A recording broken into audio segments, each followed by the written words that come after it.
The name of the letter is ba. You sound it out by closing your lips together. Ba.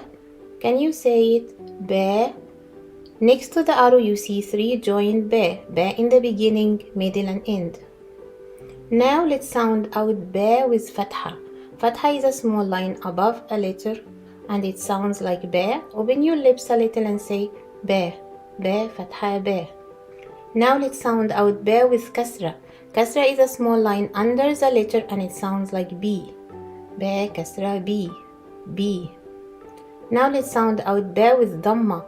Dhamma is a mark you see above ba and it sounds like boo. Ba, dhamma, boo. Boo. Now let's sound ba with the short vowels. Fatha, kasra and dhamma. Ba, bi, boo. The red is ba. The blue is B. The orange is boo. Ba, bi, boo. Now let's sound ba with long vowels. Now you see ba is joined with alif. When alif has no hamza, it's a vowel and you have to stretch the sound of ba fatha to be a little longer. Open your lips more and say ba. Can you say it? Ba. Now you see ba with kasra is joined with letter ya.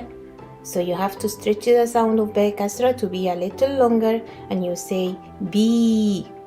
B. We call it mad bil ya. Now you see ba with dhamma is joined with letter waw. So you have to stretch the sound of ba dhamma to be a little longer and you say boo. We call it mad bil waw. Let's sound ba in the Arabic words. Ba bait.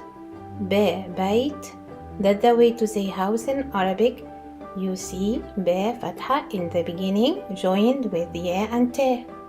Bab. Bab. Ba fatha alif ba. I stretch the sound because of the alif. We call it mad bil alif. The ending ba has no vowel. Just close your lips quickly, strongly say bab. Bint. B bint. Ba kasra B bint. Girl bint. B بتطيخ.